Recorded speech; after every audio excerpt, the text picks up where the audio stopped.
नमस्कार। हाल ही में प्रधानमंत्री नरेंद्र मोदी और राष्ट्रपति व्लादिमीर पुतिन के बीच एक ऐसी मुलाकात हुई है जिसने पूरी दुनिया का ध्यान अपनी ओर खींच लिया है। देखिए, ये सिर्फ कोई आम हाई प्रोफाइल बैठक नहीं थी, बल्कि ये दशकों पुरानी दोस्ती के एक बिल्कुल नए अध्याय की शुरुआत है। तो चलिए, आज इसी पर गहराई से बात करते हैं और समझते हैं कि इस बैठक के असल मायने क्या हैं और इसका हमारे भविष्य पर क्या असर पड़ने वाला है। प्रधानमंत्री मोदी का ये जो बयान है, असल में यही इस पूरी मुलाकात का सार है। सोचिए, एक ध्रुव तारा जो हमेशा एक जगह पर स्थिर रहता है, चाहे आसपास आसमान में कितने भी बदलाव क्यों ना आ जाएं। तो आज हम यही देखेंगे कि इस दोस्ती को और मजबूत करने के लिए कौन कौन से बड़े समझौते हुए हैं, आज की दुनिया में इस रिश्ते का क्या महत्व है और हाँ, आगे की राह में चुनौतियां क्या हैं।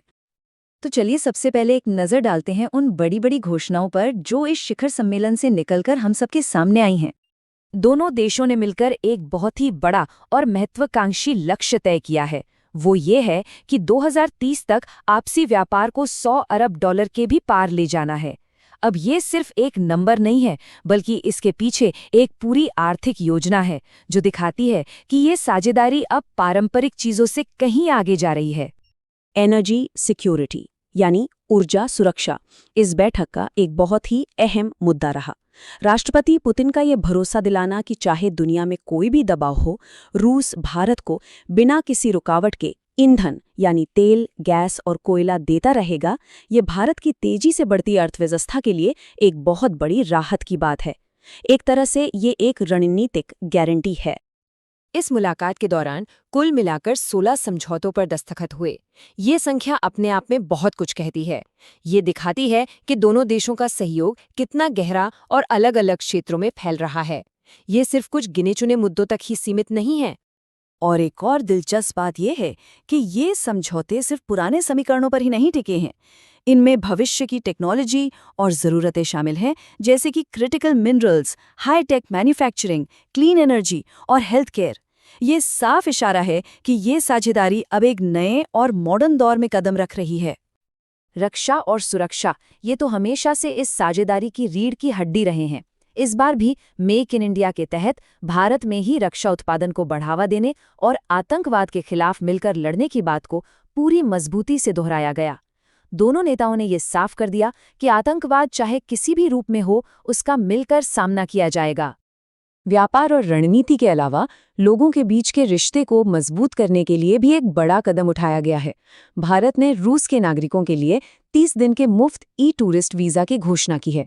जाहिर है, इससे टूरिज्म और सांस्कृतिक मेलजोल को एक नई ताकत मिलेगी। तो ये तो हो गई वो सारी घोषणाएं जो की गईं, लेकिन अब सवाल ये उठता है कि इन सब का असल मतलब क्या है। आज की इस बदलती दुनिया में भारत और रूस की ये साझेदारी इतनी अहम क्यों हो गई है? देखिए, ये दोस्ती कोई रातों रात नहीं बनी है। इसकी जड़ें बहुत गहरी हैं। करीब 25 साल पहले खुद राष्ट्रपति पुतिन ने ही इस रणनीतिक साझेदारी की नींव रखी थी और आज भी ये रिश्ता उतना ही मजबूत है। ये जो निरंतरता है, यही इसकी सबसे बड़ी ताकत है।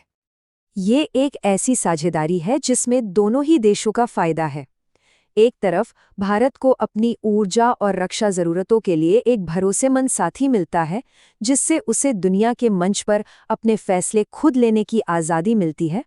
तो दूसरी तरफ रूस के लिए भारत एक बहुत बड़ा बाजार और एक अहम सहयोगी है, जो उसे पश्चिमी दबावों से निपटने में मदद करता है। और जो बात सच में ध्यान देने वाली है, वो है इस साझेदारी के फोकस में आया बदलाव। पहले जहां ये रिश्ता मुख्य रूप से तेल और रक्षा सौदों पर ही टिका था, वहीं अब इसका दायरा हाईटेक, क्लीन एनर्जी और दूसरे कई व्यापारिक क्षेत्रों तक फैल रहा है, जो भविष्य के लिए बहुत जरूरी है। आर्थिक मोर्चे पर एक और बहुत बड़ा कदम उठाया जा रहा है, और वो है अपनी अपनी राष्ट्रीय मुद्राओं में व्यापार को बढ़ावा देना। इसका सीधा मकसद अमेरिकी डॉलर पर निर्भरता को कम करना है, ताकि दोनों देशों की अर्थव्यवस्थाएं बाहरी वित्तीय झटकों से बची रहें। ये आर्थिक स्वतंत्रता की तरफ एक सोचा समझा कदम है। लेकिन देखिए, जहां बड़े बड़े प्लान होते हैं, वहां बड़ी चुनौतियां भी होती हैं। तो अब बात करते हैं उन मुश्किलों की जो इस साझेदारी की राह में आ सकती हैं। और सवाल यही है, कागज पर तो ये योजनाएं बहुत अच्छी लगती हैं, लेकिन असली चुनौती तो हमेशा इन्हें जमीन पर उतारने की ही होती है। तो यहाँ पर मुख्य रूप से 3 तरह की बाधाएं हैं।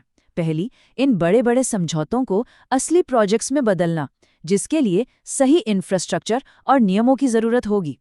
दूसरी चुनौती है अंतर्राष्ट्रीय दबाव, क्योंकि ऊर्जा और रक्षा जैसे संवेदनशील क्षेत्रों में सहयोग पर दुनिया की नजरें रहेंगी।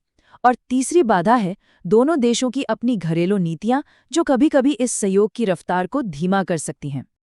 और अंत में यही सबसे बड़ा सवाल है, आज जब पूरी दुनिया में समीकरण इतनी तेजी से बदल रहे हैं, क्या भारत और रूस की ये ध्रुव तारे जैसी साझेदारी हर तूफान का सामना करते हुए अपने 2030 के विजन को सच कर पाएगी?